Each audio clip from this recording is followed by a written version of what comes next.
I want to start by talking about Ukraine. We have a lot of different opinions here on it, and so I wanted to take a moment and discuss this issue of Ukraine, because there's been a lot of talk about it. I've been watching, there's been, as the senator from Kentucky just pointed to a moment ago, there's been a lot of debate and over the last 5 days about the topic of Ukraine.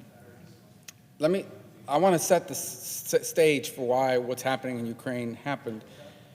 But let me just first preface it by saying what is happening there is not irrelevant to this country and certainly not unimportant.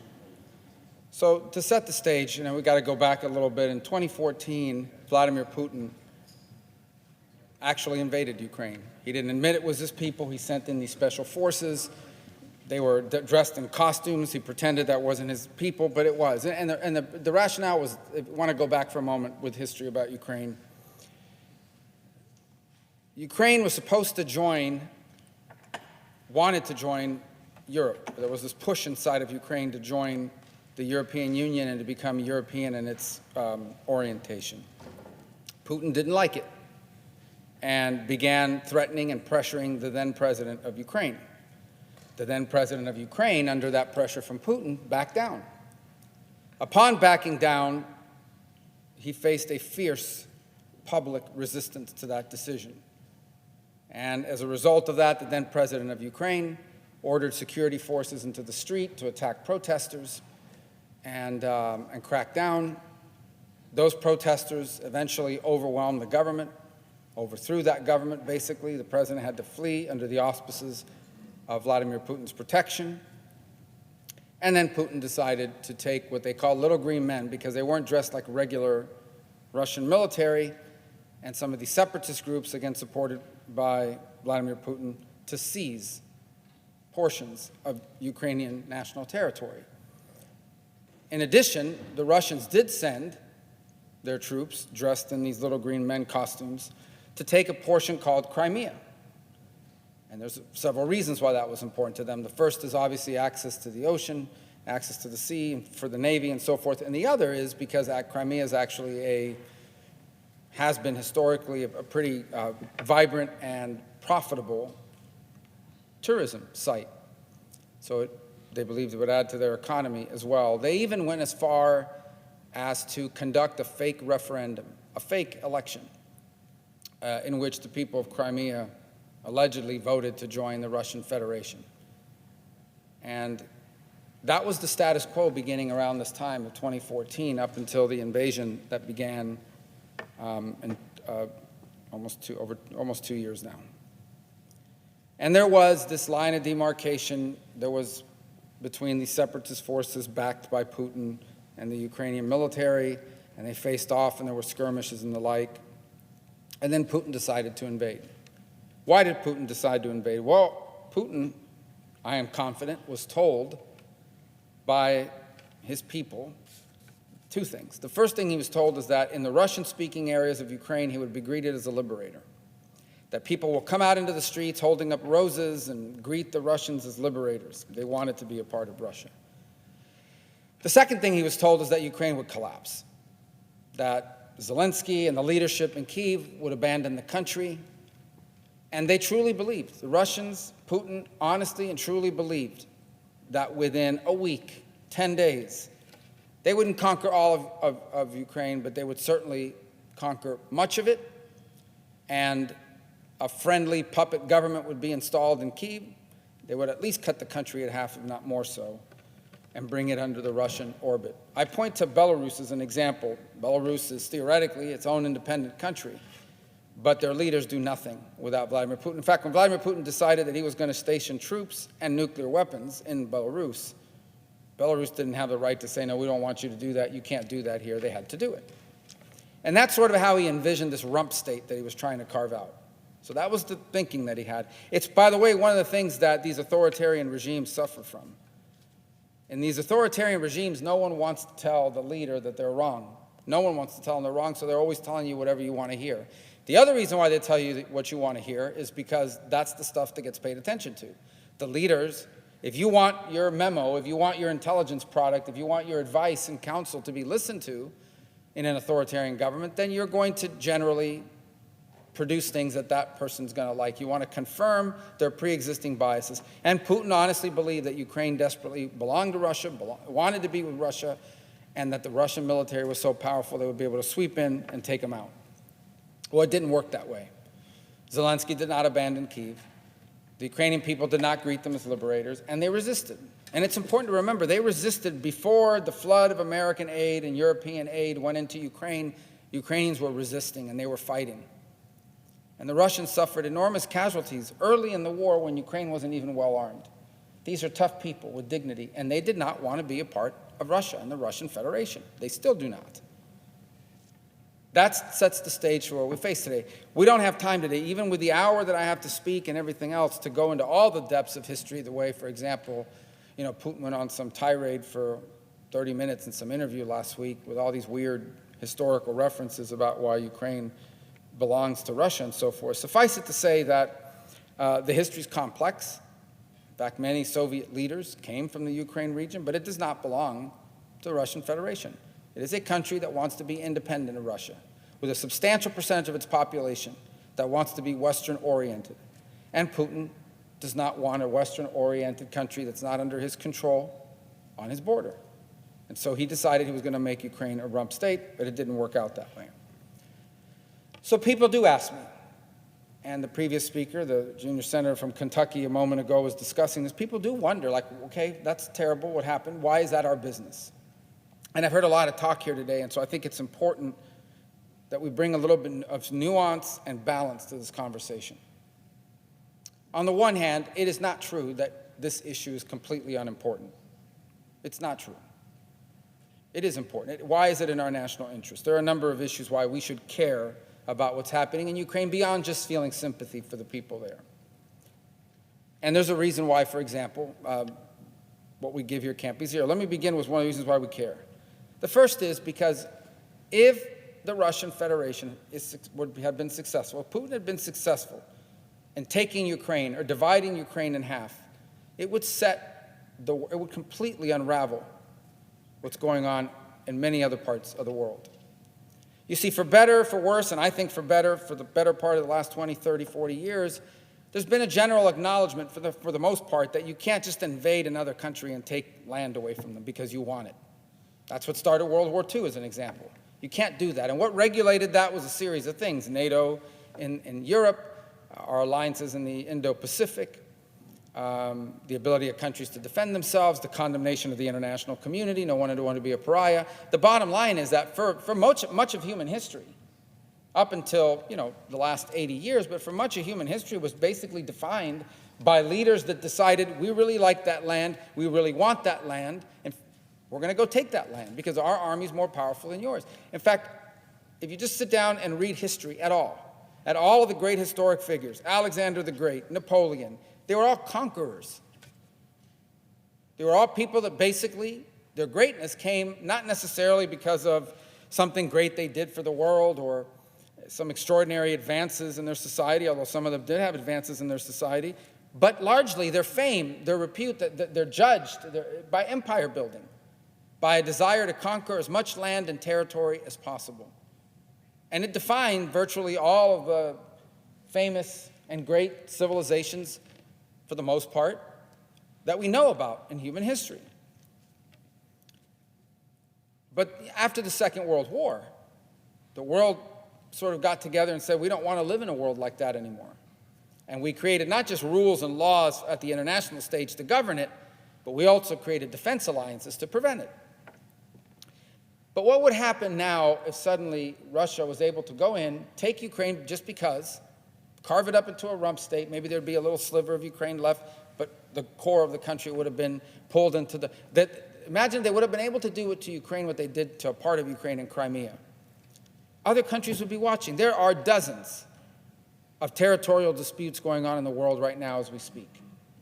And they range from disputes between China and India on their border, disputes with China and its claims on Taiwan, ranges from that to in our own hemisphere, where even as we are here gathered now and late at night talking about these things, Venezuela and its Maduro dictatorship has decided that land that belongs to Guyana actually belongs to Venezuela.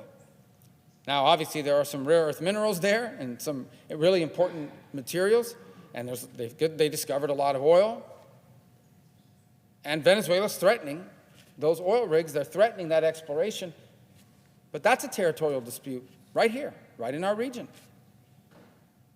So if we live in a world where you can just go in, invade a country, take it, and nothing happens, except maybe a resolution condemning you at the UN, and you get away with it, other countries are going to do the same. And before you know it, we are going to be living in a world in which war is literally breaking out in every corner over territorial disputes. So that in and of itself is of concern.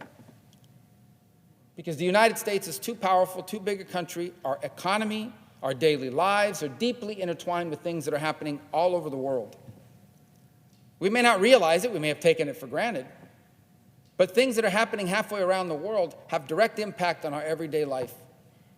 Right now, the Houthis, a band of basically rebels, guerrillas, pirates, religious zealots, but unfortunately, Iran has provided for them guided munitions and weapons and long-range rockets that are able to hit tankers.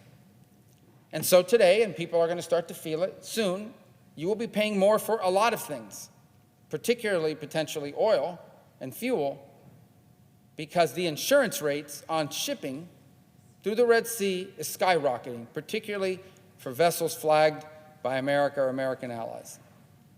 So the insurance rate on the shipping goes up, prices go up. For you, what's happening halfway around the world. Just one example. So what happens around the world does matter.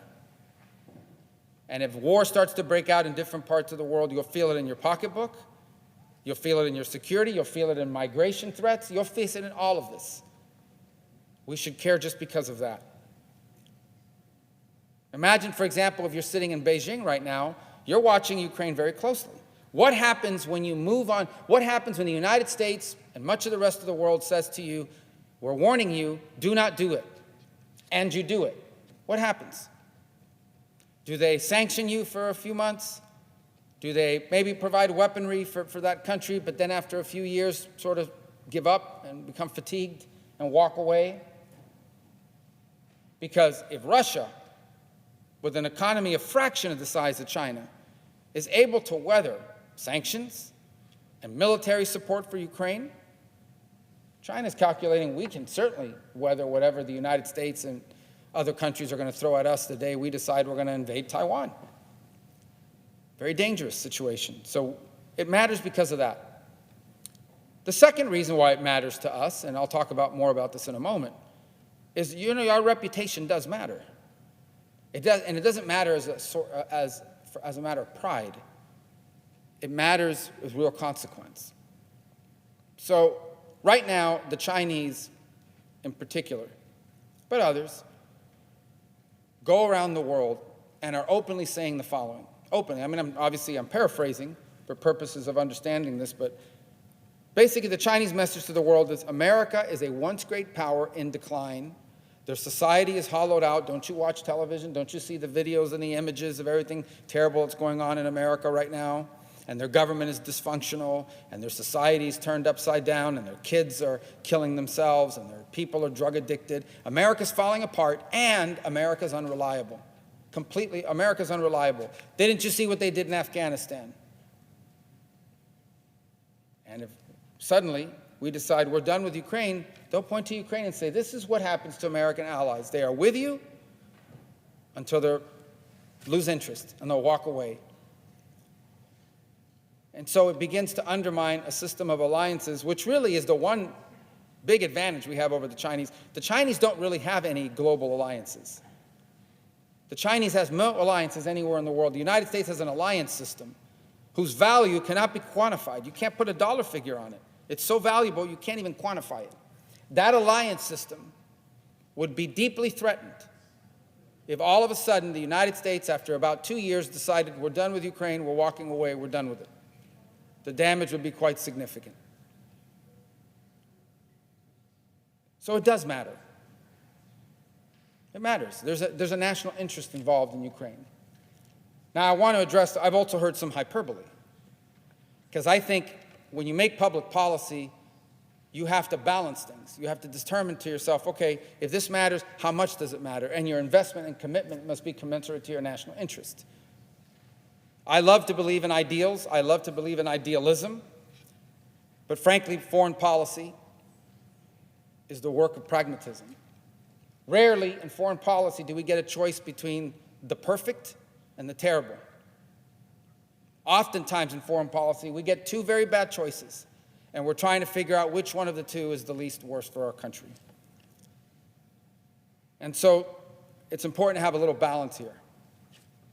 And I'm very confident in everything I'm about to tell you, based on the amount of time I spend on these things and so forth. The first is, no matter what, if tomorrow we were to walk away, and I'm not arguing that we should, but if tomorrow we were to walk away and give Ukraine not a dollar more, not a penny more, not a weapon more, the Russian Federation would not be able to take all of Ukraine. They couldn't from the very beginning, and they can't now. Would they be able to make gains beyond what they hold now? Maybe, probably, a little bit. But they would never be able to take the entirety of the country. If they couldn't do it back before we were helping Ukraine, if they couldn't do it back when their military still had capabilities they no longer possessed, before they had to start begging the North Koreans for weapons and using Iranian drones and all these other things, they most certainly could not do it now. I think it's also hyperbole to believe that the Ukrainians are going to completely crush the Russian military.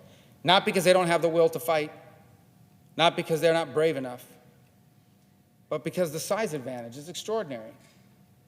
The Russians, at the end of the day, have an existing military industry that can produce weaponry. They're just a bigger country with a lot more people that they can conscript. They have more weight to bring. And they have more leverage on the international stage, primarily because they have a veto at the Security Council and they have nuclear weapons, the largest nuclear stockpile in the world. Another hyperbole is, if we don't stop this now, next Russia will move against NATO. There isn't a single NATO country that Russia could defeat right now in a war. If they couldn't take Ukraine, they couldn't take Ukraine. It was not a member of NATO, who did not have a military that was well-resourced, whose territory they had already penetrated, whose intelligence services they had already deeply penetrated before this. If they couldn't do that and they can't do it now, how are they going to take any of these other countries? Leaving aside the NATO alliance for a moment, Russia's in no shape to invade or take anybody for a substantial period of time. Threaten? Yes. Maybe acts of sabotage, maybe, destruction with agents or criminals that they hire? Yes. But invade and take a country? The Poles would crush them. The Lithuanians would destroy them. The Germans, any of these countries. It's not, that's hyperbole, that's what's next here.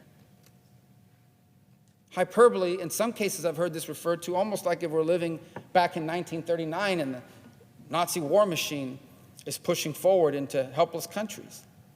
That's just, I get it. There's always a desire to live in a historic time and claim, as some have here on this floor, this is a historic moment. The history of the world is going to be determined. No, this is important. This matters. This is a regional conflict with international repercussions that have a direct impact on our national security and our national interest. But it is nothing like the eve of World War II either. So it's important to have this balance. Now, the greatest geopolitical threat, challenge that we face today is the emerging rise of an axis, a very loose alliance, not even an alliance, a partnership between China, Russia, Iran, and then some other junior partners. And their number one interest of all these countries is to create a world or a world order that at a minimum is an alternative to the Western-led, US-led world order, at a minimum an alternative, but ideally a replacement. And while they have differences, the Iranians and the Russians have some differences. They both want to dominate Syria. They both, they have differences. The Chinese and the Russians have differences, historic and otherwise. The Russians do not like to be seen as the junior partner of the Chinese, but they are. The Chinese have long claimed that Siberia belongs to them. In fact, there's a lot of ethnic Chinese now living in Siberia. So they do have some differences. They have been able to somehow put that aside because they share a common goal that's important to their national interest, and that is they want a world in which the world order is favorable to them and unfavorable to us. one in which they have more influence and we have less influence. They want a world order in which the United States can no longer, and our allies, can no longer sanction Russia by denying them access to the banking system, because they've got their own banking system. They want a world in which the United States cannot threaten them with sanctions because there's alternatives to the dollar as the reserve currency. That's the world that they all want to live in. And so they are partnering on this. And what do they want to see in Ukraine? If you are sitting in Beijing right now, what do their policy leaders want? How do they view Ukraine? Or for that matter, how do they view what's happening in the Middle East? And here's how they view it. They view it as, we want America to be drained. We want America to be drained by the money and the attention they have to pour into Ukraine. We want America to be drained by the conflict that threatens to escalate in the Middle East. The Chinese want America to be drained in these two parts of the world because they know the more money we spend and the more attention we give to those parts of the world, the less money and the less attention we will have for the Indo-Pacific. By the way, it's one of the reasons why the Chinese get so annoyed at the North Koreans. Because every time the North Koreans launch rockets and give speeches about how they're going to blow something up and all these sorts of things, and now partner with the Russians and therefore feel more confident in doing these things, they feel like it's more of an excuse for the U.S. to pay attention to the Indo-Pacific and deploy military assets to the region. So they want us to be drained. On the other hand, if we don't commit to these parts of the world, particularly Ukraine, then they're going to go around and tell everybody, you see, we told you. These Americans can't be counted on. They will abandon you. They will turn on you. So that's their goal, either drain us, and if we pull out, hurt us, undermine our alliances, so that our allies in Europe will decide, listen, the Americans, we're not going to partner with you anymore. You can't be trusted. So the nations of the Middle East will no longer cooperate with us because we can't be trusted. We're unreliable. So the nations in Asia and in the Indo-Pacific will cut the best deal they can with China because America can no longer be trusted. So that's their goal, drain us or undermine us. So what is our goal? What should our goal be? Our goal should be to remain committed to helping Ukraine so that we're not seen as unreliable and undermined in our credibility, but do it in a way that doesn't drain us. Do it in a way that does not distract us from our ability to focus on all these other parts of the world that are equally or more important in many cases. That should be our strategy, to retain our credibility and the strength of our alliances through the commitments we've made in Ukraine, but without being drained. That's the kind of balancing act. By the way, I do want to say something, no matter, again, of the people that will speak this evening, I may be the only one in support of helping Ukraine, and at least at the level that I do it. Let me just remind everybody that no matter what the House decides to do, this spending cannot be zero. And the reason why it cannot be zero is because 20 of the $60 billion is to buy our weapons for ourselves. That's what a lot of people don't realize. Part of the aid we've given Ukraine, it's not pallets of cash. It's, yes, we have rifles, we have guns, we have explosives, we have bombs, we have rockets, we have anti-aircraft capabilities in our stocks that we had for ourselves. And we gave it to them. We gave it to them to use. But now we don't have it. So we have to buy it. We have to restock what we gave them.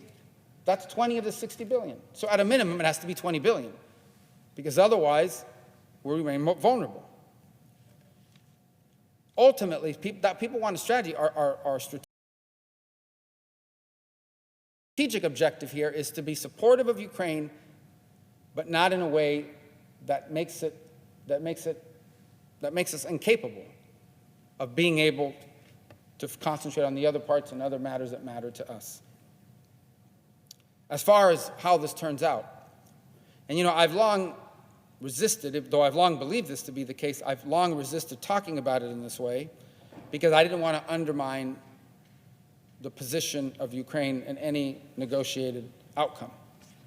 But ultimately, the conflict in Ukraine will end in a negotiated outcome.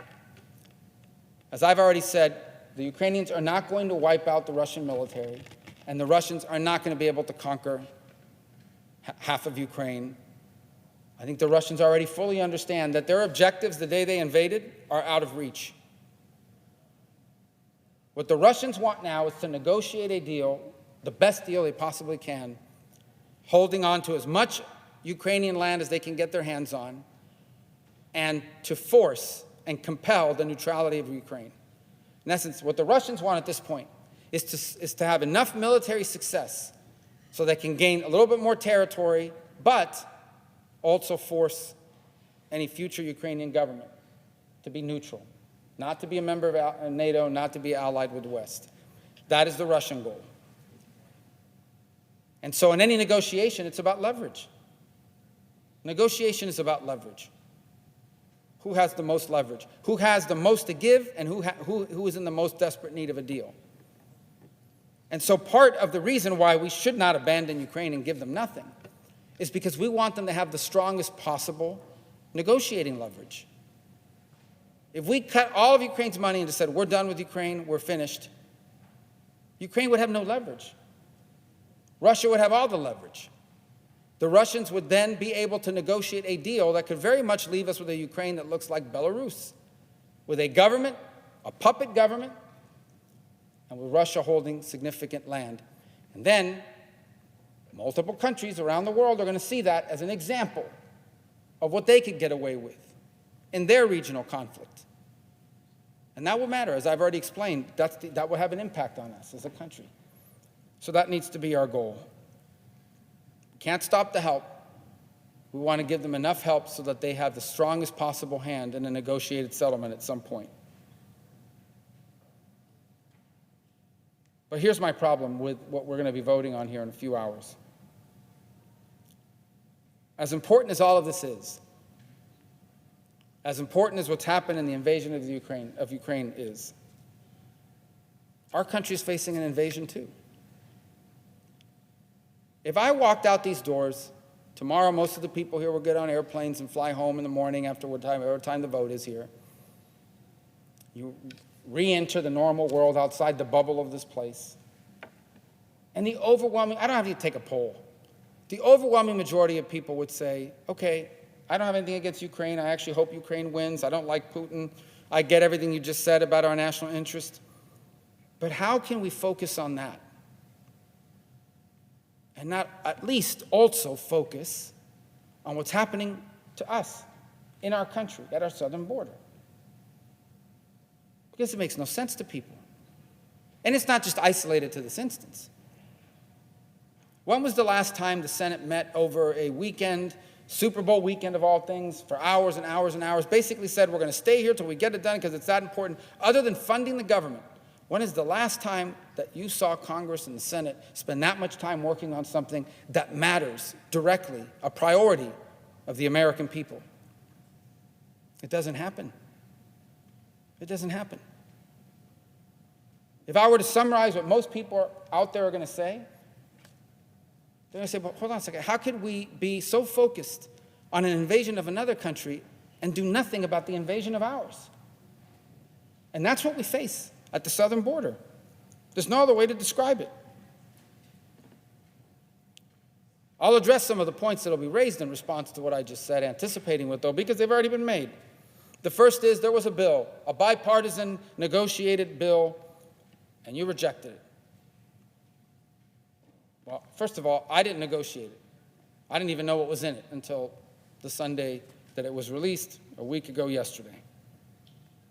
And there were some things in it that I think are positive, but generally I rejected it because when I took the sum of it and I read its details, and I've already details, I won't spend all time here tonight discussing all the problems I had with it, I actually am convinced, beyond any doubt in my mind, that had we passed that legislation, yes, we would have gotten some improvements on asylum language, which is something we should do, but it had other provisions that actually made things worse in the long term. One that I continue to point to is that we were going to have, in this country, thousands of new asylum agents, basically, who would have the power at the border to either A, give someone an immediate work permit. Today, even if you ask for asylum, you got to wait 6 months to get a work permit. This would give them a work permit on the spot. That would be an enormous magnet for more people to come. You mean I can come to the U.S., say the magic words, and I get a work permit right away? You're going to see the numbers spike. But here's the other thing these asylum agents would have the power to do. These asylum agents would now have the power to give them asylum right there and then. And it would be more efficient. It's not like asylum. Yes, two differences between that and the process today. The first is the process today would be an asylum judge. And that's taking a very long time. Those agents would make things more efficient, but it wouldn't make it better. It would actually incentivize more flow. Now people realize, hey, we could get in and we might actually have a pretty substantial chance, say it's 30 or 40%, of being given a work permit or asylum right there on the spot. And once you have asylum, most people don't realize this. Once you have asylum, it is basically the equivalent of a green card. Once you are given asylum, you are 5 years away from being a citizen, which is what many people on the other side of this aisle want. It's what many Democratic activists openly want. They want more citizens who are grateful because they know which party are the ones that gave them asylum and citizenship, because they'll become voters for them. That provision alone would increase the number of people coming to this country.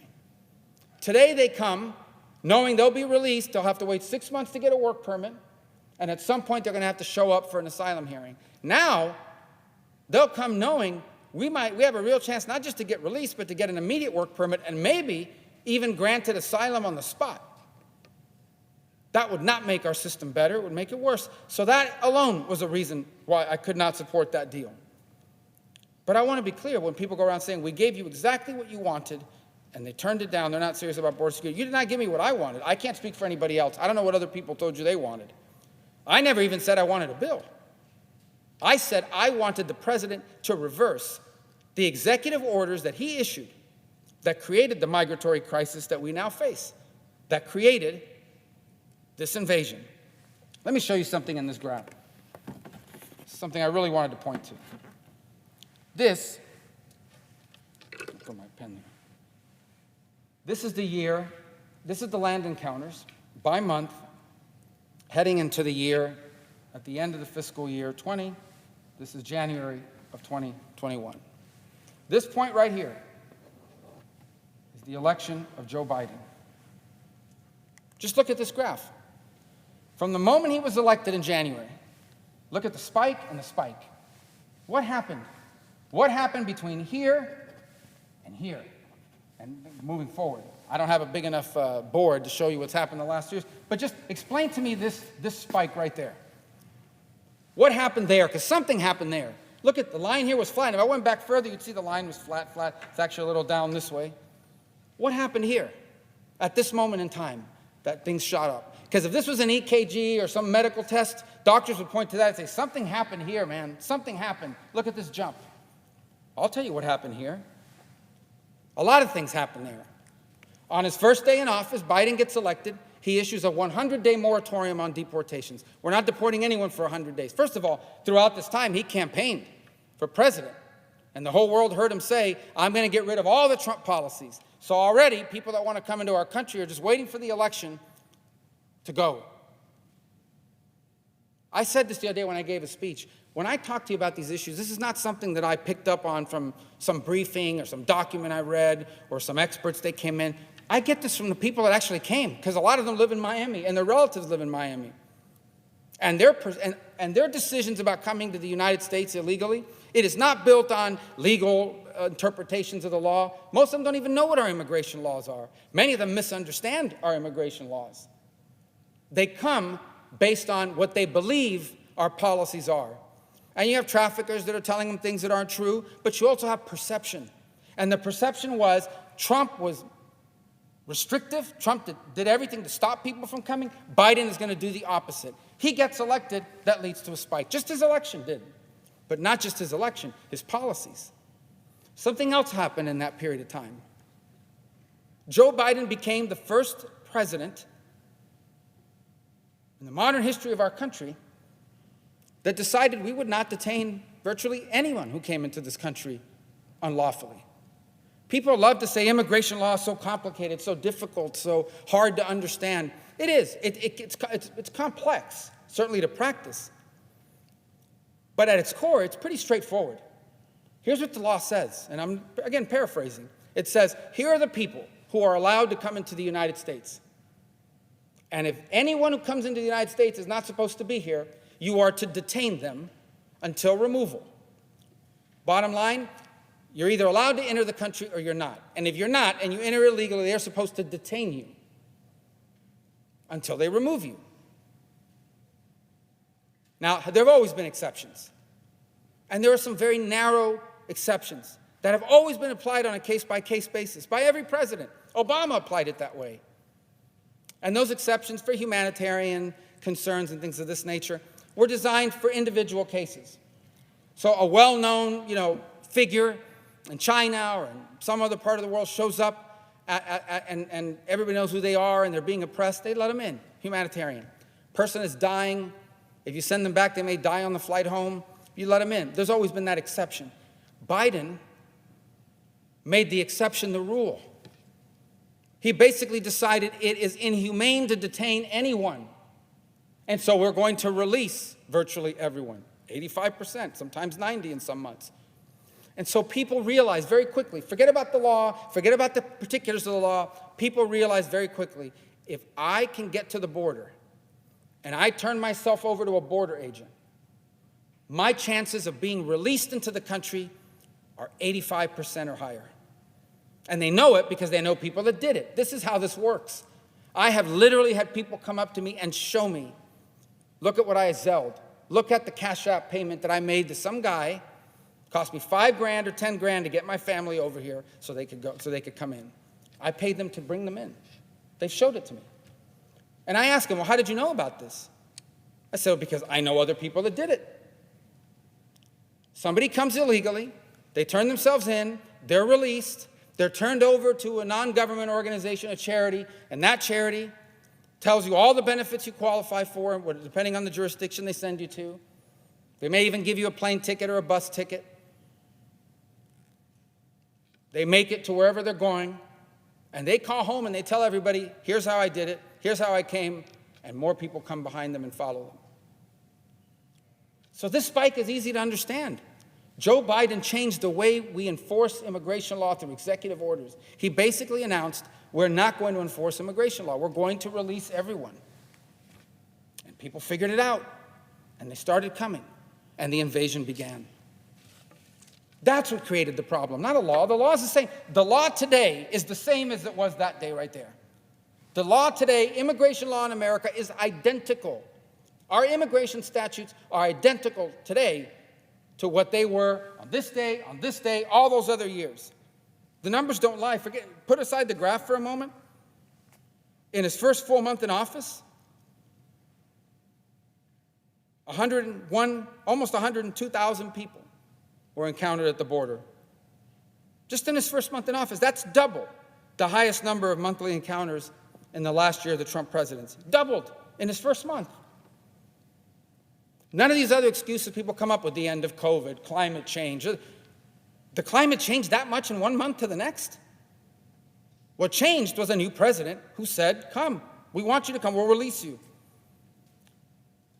The year 21, from here forward, it ended with over 1.7 million total encounters at the southern border. During that 12-month period in 2021, of that fiscal year, the highest month was over 213,000 encounters at the border. And you look at the last year of the Trump presidency, there were 458,000 encounters at the southern border. It went from 458 in the last year of the Trump presidency to 1.7 million in the first year of the Biden presidency. Under the same immigration law. The immigration law did not change. What changed was the president and his policies. And that's what created this crisis. And that's how you fix it. Now, obviously, the president doesn't want to fix it, doesn't want to change it. There's reasons why he doesn't want to change it. The first is it would be admitting Trump was right. To change it back to what those policies were is basically to admit Trump was right about immigration, and the things he did made sense. And he obviously doesn't want to do that. The second reason why he can't change it is because he has an activist base in his party that'll go completely bonkers. He has an activist base in his party that believes that we should have borderless countries, that believe that people should be allowed to live wherever they want. I'm not telling you it's a majority. I'm not telling you it's 30%, but it's a big and powerful activist base who will protest and heckle and threaten to vote against you because they believe that humans have a right to live in any country in the world they want. They should be able to migrate anywhere they want. They admit it openly. I've heard him say it to my face. And so he won't do it because of them either. But that's what will fix it. Reverse the policies that happened right in this period of time. That's what would have fixed it. That's what I asked for. That's what I asked for. They didn't do it. So I can't speak for anybody else. But don't tell me that you gave us what I wanted on the border. You did not. I didn't ask you for a law. The law can be improved. But the law is not the reason why we got that spike. As I told you, the law is the same here as it is here. What changed was those policies, and what will change that back is to go back to some of those policies. For Biden to use executive orders to repeal the executive orders that he put in place that created this crisis. Now, this is where people tell me, well, why can't we do both? America can help Ukraine and can also deal with the border. I agree with that. Not only can we do it, we should do it. My problem with this bill is it doesn't do it. It only does one of the two things. The choice we were given was, here is this fake immigration enforcement. We're going to call it immigration enforcement, but it's not really immigration enforcement. Here's this fake immigration enforcement bill. And here's Ukraine money, which is real money. And if you don't take it, then we're going to say that you voted against border security, and we get what we want. They get what they want. What they want is to be able to not do anything on the border and be able to blame Republicans for it. It's a political ploy. And that's what we're faced here today. The problem I have with this bill, as I said, is we're not doing both. If we were getting from the president real changes in his border policies to bring this under control, we might not even be here tonight. We might have gotten this done already. And I'd have been supportive. But we don't. The other thing you'll hear people say is, now you're holding Ukraine hostage. You're holding up the important Ukraine hostage over our border. Well, I'd say a couple things about that. First is, you're holding Israel hostage over Ukraine. If you put an Israel aid vote bill on the floor right now, if you put a bill on this floor right now that said Taiwan and Israel aid, it would probably pass with 89, 90 votes. But they didn't. They held it hostage until they got Ukraine. So they say we're holding the Ukraine hostage over the border. They're holding Israel hostage over Ukraine. And they've held Israel hostage over Ukraine.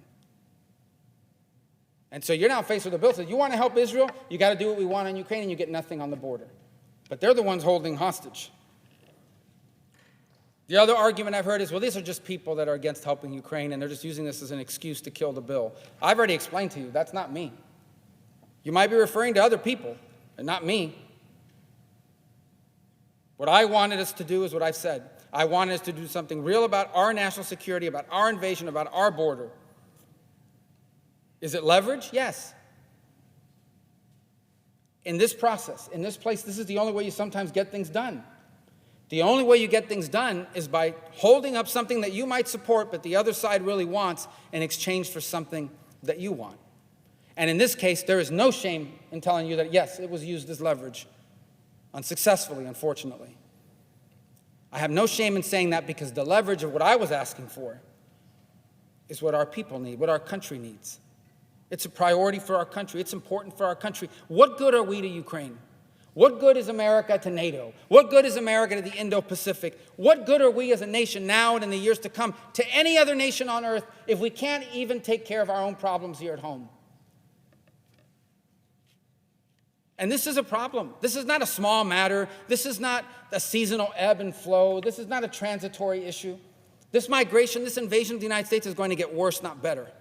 It's going to get worse in terms of numbers, and it's going to get worse in terms of severity inside of our country. It already is creating a problem. Number one, we're being overrun.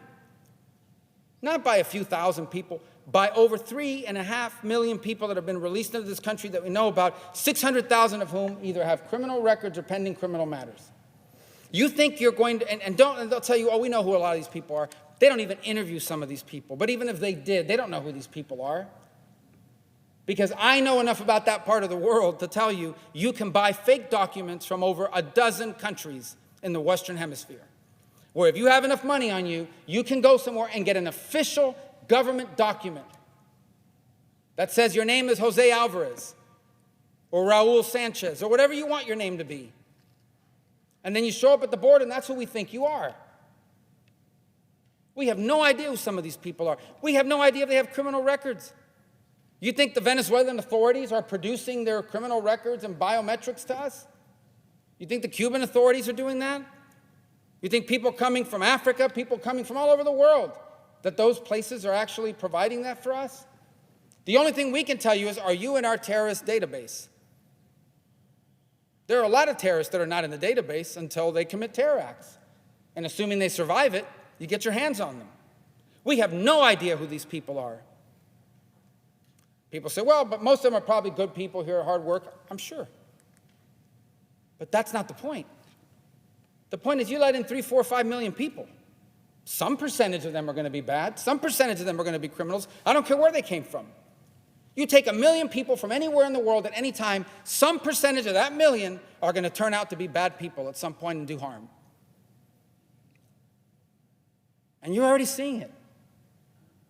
We have a migrant crime wave going on in New York and in other major cities.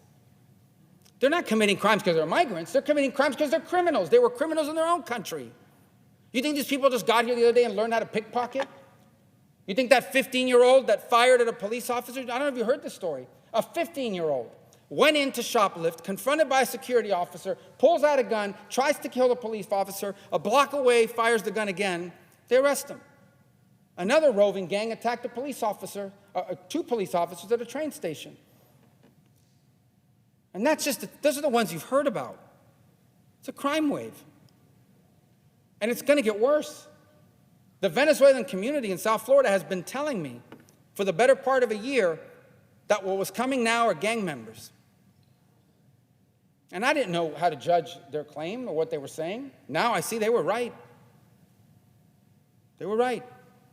Some of them didn't come straight from Venezuela. They left Venezuela, and they were committing crimes in Peru. They were committing crimes in Brazil. They were committing crimes in Colombia. And when they realized they could come to America, where you can steal even more, they saw their opportunity because Biden said, if you come, we'll release you. They came. Now we have a crime wave, and it's only going to get worse. Now we have cities. I saw the mayor of Denver the other day crying, and complaining. He wants more money. It's a sanctuary city. These are places that passed laws that basically said, if you come here and you're here illegally, don't worry, we're going to protect you. We're not going to arrest you. We're not going to ask questions. If you are arrested, we're not going to deport you. We're going to give you stuff and benefits. So, of course, people go there. They go there, and it costs them money.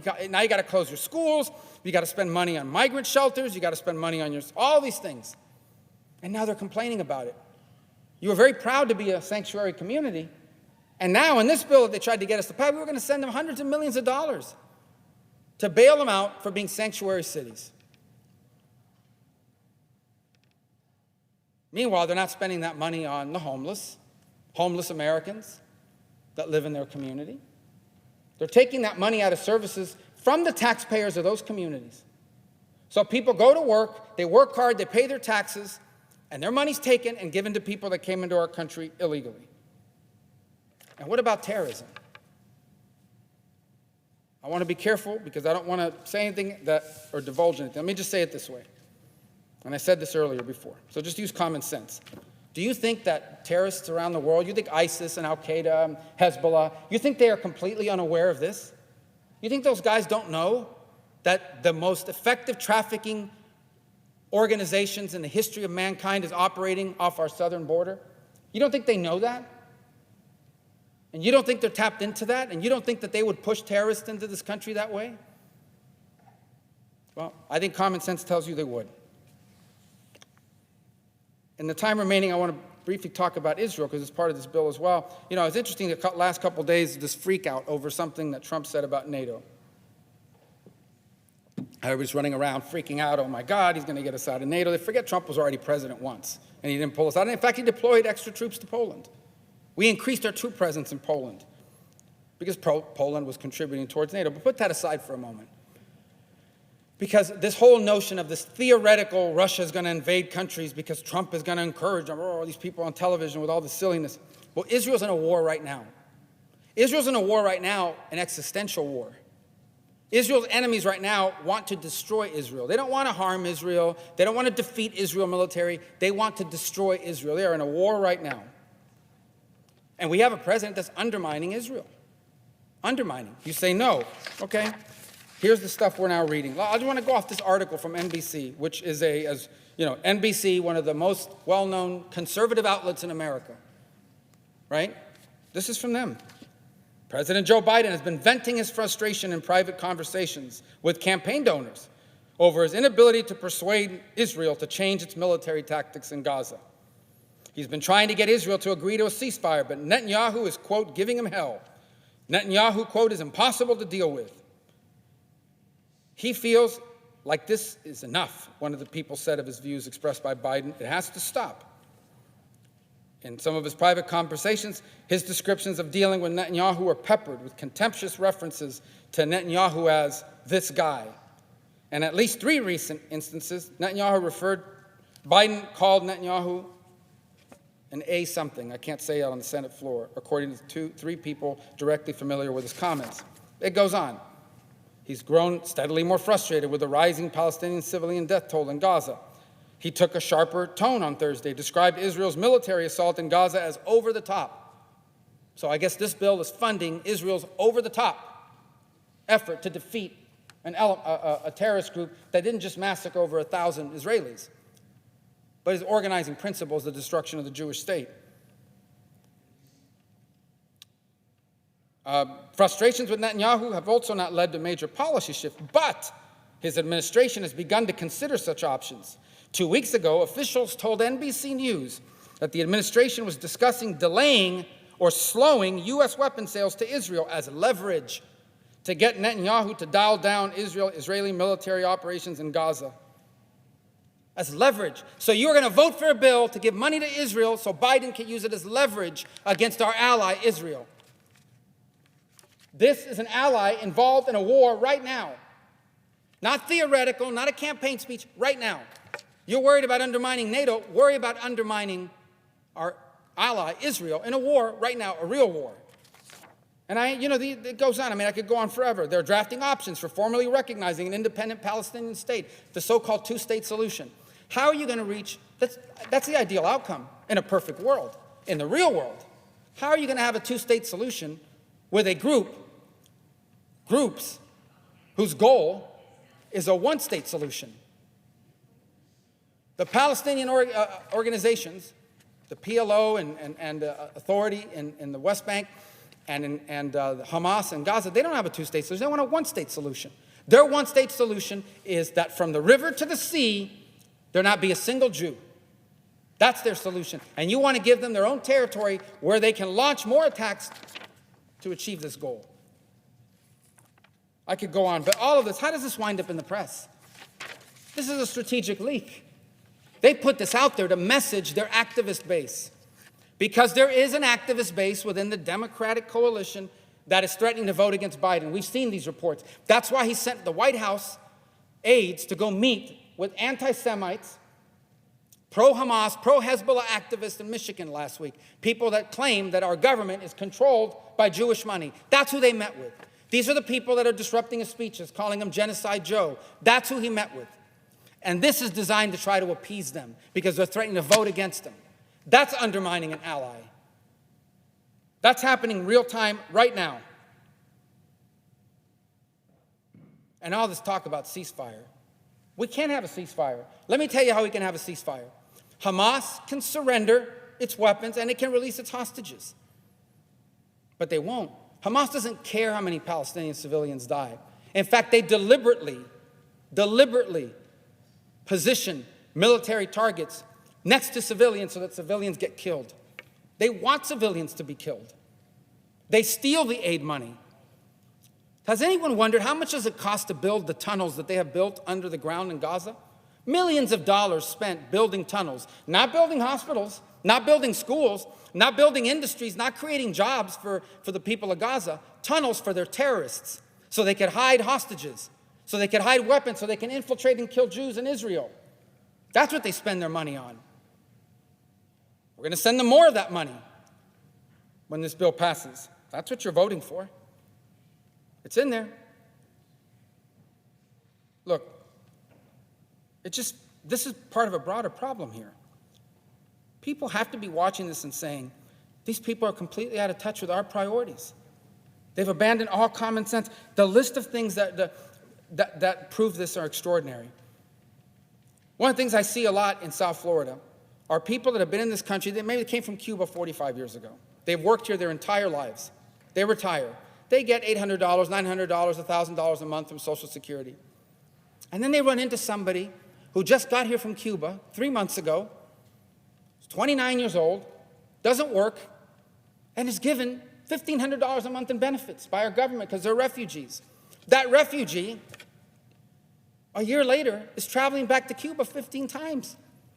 So you're a refugee fleeing oppression from a place that you now go back and visit 15 times the following year. And in the meantime, we're giving you Medicaid, food stamps, health care for your children, cash payments from the refugee fund. So imagine if you've been working here for 40 years and your Social Security check is smaller than the benefits going to a 28-year-old able-bodied person who just got here. That's real. That happens. That's happening every day. That makes no sense. How about this one? Biden has issued a visa ban and sanctions against Israeli settlers. Where's the visa ban and sanctions on Hamas supporters who are here on student visas? We would never have given them the visa if they were Hamas supporters, but now that they're here, they can go up and down the street calling for intifada, saying anti-Semitic stuff, tearing down posters. We haven't taken away a single student visa or any other visitor visa. Go after the Israeli settlers, but not after the Hamas terrorists and Hamas terrorism supporters in our own country? That's happening. When the horrible events of January 6th happened, within hours, we had fences, the tallest fences you've ever seen, barbed wire, National Guard from multiple states. We had more National Guards people here than we had members of Congress, 5-1. Great people, sleeping in the kitchen, sleeping in the dining room. This place was protected. When a state decides we're going to build a fence and deploy the National Guard to protect our state and our sovereignty, let's go to the Supreme Court and force them to tear it down. So you'll build a fence and flood this place with National Guard to protect yourself in this capital, but you won't do it to protect our country. That makes no sense to people. That makes no sense. How about this? You know the leverage that Russia, you know why Russia, one of the reasons why they invaded Ukraine? Because they believed that Europe was so dependent on them for natural gas, they wouldn't do anything about it. And so Europe is doing something about it. And the U.S. says, and we will export our natural gas surpluses to you, so you don't have to depend on the Russians. And what does this administration do? They suspend LNG exports a couple weeks ago because a handful of TikTok influencers demanded it because of the climate. That makes no sense. But they did it. On issue after issue, we either have lost all common sense or we are consistently ignoring the needs of everyday hardworking Americans and putting something or someone above them over and over and over again. And that's why people lose faith in institutions. That's why they lose faith in leaders. That's why they lose faith in our process. That's what leads to populism. In the history of the world, you look at it over and over again. When people believe that their needs, their legitimate needs, are being ignored by the people who run the government, in the modern history, they have gone in one of two directions, and they are both toxic. One is socialism, the promise of the victim against the oppressor, and government's going to fix it all by controlling the economy and your lives. And the other direction they go is ethnic nationalism, the argument that all of this is happening because somebody of another race, another color, another religion, they're to blame. One of your fellow countrymen are to blame. That's the danger in all of this. And that's why it's always so important that in a republic is capable of understanding and responding to the needs of people. And in our country, it's a people that for the better part of 25 or 30 years, we're told, it doesn't matter that we're going to send our factories and our jobs halfway around the world to another country. Don't worry, you're going to learn how to code. I mean, you're going to find a new job making a lot more money. Well, they never got to learn how to code, and they never found the better job, and they gutted our cities and communities and took them apart. They're tired of being put in second place, and it's happened too often, and it's happening here again now. And that's why I'm not going to support this bill, because it violates our most important responsibility, and that is to give voice to the people of this country and stop putting them in second place behind everything and everyone else.